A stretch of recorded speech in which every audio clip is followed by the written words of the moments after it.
الرحمن الرحیم والصلاة والسلام علی رسولہ الکریم وعلی آلہ واصحابہ اجمعین۔ میں ایک حدیث سنا کے پھر دعا کرتا ہوں۔ پہلے ایک دعا ہے، ما اصابکم مصیبت فبما کسبت ایدیکم، تم پر جو آفت آتی ہے تمہارے اپنے گناہوں کی کمائی ہوتی ہے۔ ان ینصرکم اللہ فلا غالب لکم، میں تمہارا ساتھی بن جاؤں تو کون تمہیں نقصان پہنچا سکتا ہے۔ وَإِن يَخْذُلْكُمْ فَمَنْ ذَا الَّذِي يَنْصُرُكُمْ مِنْ بَعْدِهِ، اگر میں تمہیں چھوڑ دوں تو پھر کون سی اٹھویں طاقت تمہیں بچائے گی۔ إِن يَمْسَسْكَ اللَّهُ بِضُرٍّ فَلَا كَاشِفَ لَهُ، اگر میں تمہیں تکلیف میں ڈالوں میرے سوا اسے کوئی نہیں ٹالے گا۔ اور إِن يَمْسَسْكَ بِخَيْرٍ فَلَا رَادَّ لِفَضْلِهِ، اگر میں ارادہ کر لوں کہ میں نے کسی کو نہیں ہونے دینا بیمار یا مصیبت میں تو اس کے لیے کیا مشکل ہے۔ ایک امر ہی تو ہوتا ہے۔ 40 دن ابراہیم علیہ السلام آگ میں بیٹھے رہے، 40 دن یونس علیہ السلام مچھلی کے پیٹ میں رہے، وہ تو فعال لما یرید ہے۔ تو ہم یہ جو ظاہری اسباب اختیار کر رہے ہیں ان کو بھی پوری طرح اختیار کرنا ہے، ساری احتیاط کرنی ہے۔ ایک حدیث میرے نبی نے فرمایا، 4 باتیں مجھ سے لے لو پھر دنیا بھی تمہاری ہے آخرت بھی تمہاری ہے۔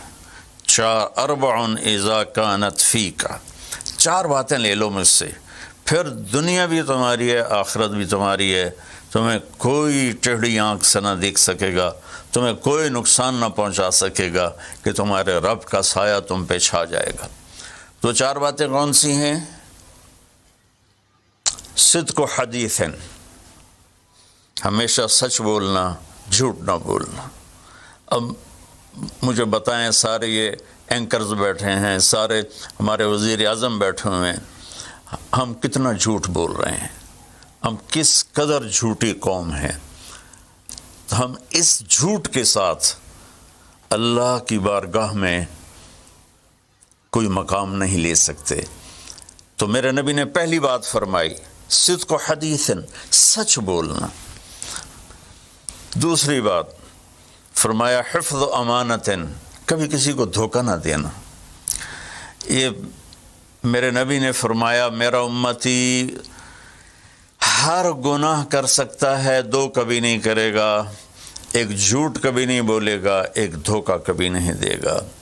تو وزیر اعظم صاحب آپ اکیلے ہیں، دیانتدار ہیں، اللہ سے رونے دھونے والے ہیں، مانگنے والے ہیں، لیکن 22 کروڑ لوگوں میں سچے کتنے ہیں؟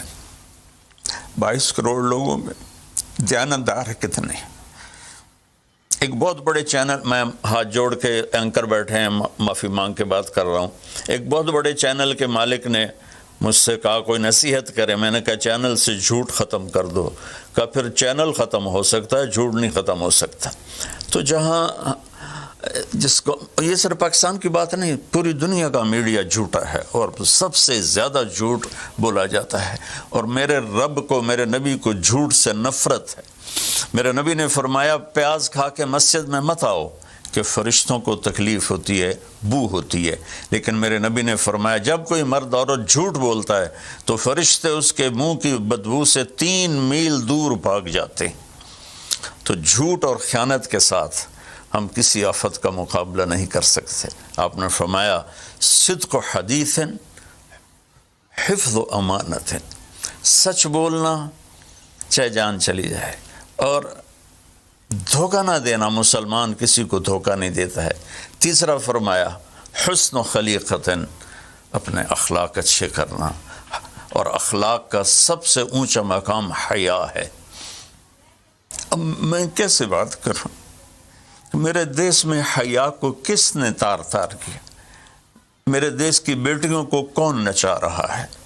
ان کے کپڑے لباس مختصر کون کروا رہا ہے؟ یہ کس کے گردن میں یہ گناہ ڈالوں؟ میں مجرم ہوں، میں نے اپنی قوم کو نہیں سمجھایا، میں اللہ سے معافی مانگتا ہوں۔ لیکن جب مسلمان کی بیٹی بے حیائی کی طرف چل پڑے اور نوجوان بے حیائی کی طرف چل پڑے تو اللہ کی رحمت، سب سے زیادہ عذاب قوم لوط پر آیا کہ وہ بے حیائی میں ساری باؤنڈریز کراس کر گئے تھے، تو اللہ تعالیٰ نے ان پر 5 عذاب بھیجے، 5۔ کسی قوم پہ 5 عذاب نہیں آئے، ایک ہی عذاب آتا تھا، ان پر 5 عذاب آئے۔ تو تیسری بات میرے نبی نے فرمائی ہے کہ حیا والے بنو، حیا والے بنو۔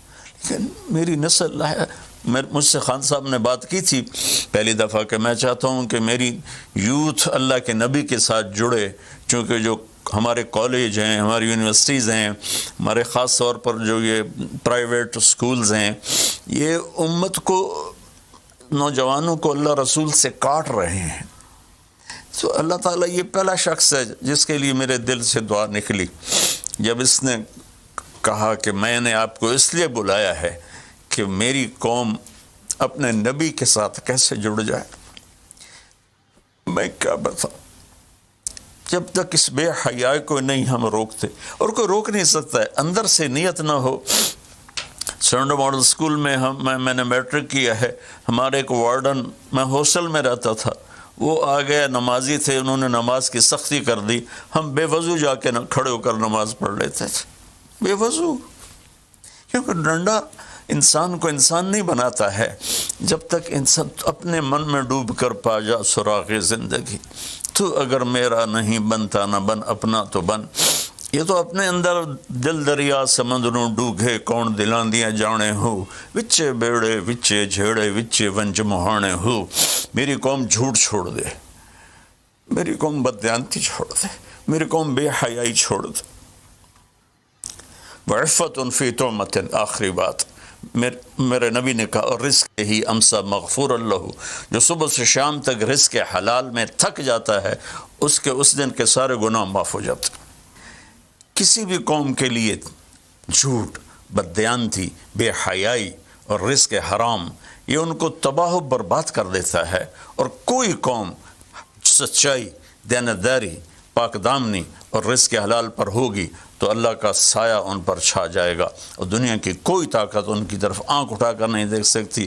ہم تو اجڑے چمن کے مالی ہیں، عمران خان کو اجڑا چمن ملا ہے، کہاں تک آباد کر سکے گا، اللہ اس کی مدد کرے۔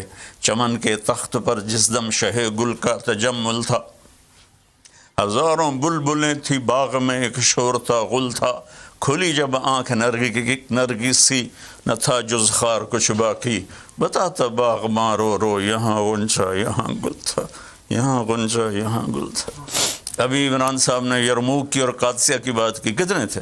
30,000 تھے خالد ابن ولید کے کمانڈ میں، اور سامنے باہان جو تھا وہ 3 لاکھ کا لشکر لے کر آیا ہوا تھا، اور قادسیہ کے میدان میں بھی 30,000 صحابہ تھے، اور ادھر سے جو رستم تھا وہ 3 لاکھ کا لشکر لے کر آیا ہوا تھا، ان کے ساتھ اللہ تھا۔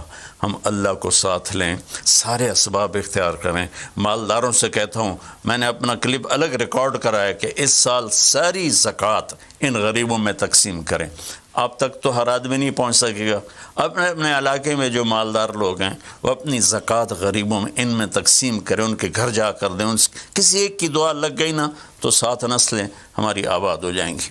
تو بس میں معافی چاہتا ہوں، آپ نے مجھے کافی دیر بٹھایا تو میں نے بھی تھوڑا سا آپ کا ٹائم لے لیا، تو آپ درود شریف پڑھیں اور ہم اللہ کی بارگاہ میں دعا کرتے ہیں۔ اللهم صل على محمد وعلى آل محمد كما تحب وترضى اللهم لك الحمد كما أنت أهله وافعل بنا ما أنت أهله إنك أهل التقوى وأهل المغفرة۔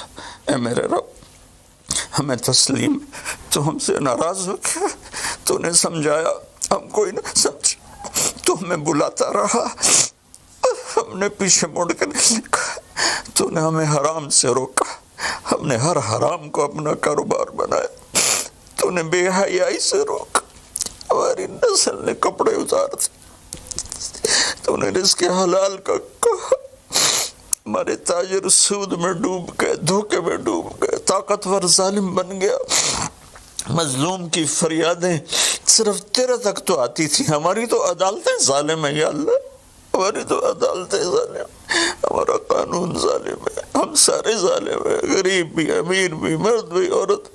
یا اللہ، اور جو مر گئے ہیں انہیں شہادت کا درجہ عطا فرما، اور ہم باقی ہیں ہم سب کی حفاظت فرما، اس دیش کی حفاظت فرما، اس کو سچائی سے منور فرما، اس کو یا اللہ دیانتداری سے خوبصورت بنا، اسے حیا اور پاک دامنی کے ساتھ گلشن بنا، اسے رزق حلال کے ساتھ جنت کا راستہ بنا، اور جو ہمارے چلے گئے ان کے درجے بلند فرما یا اللہ۔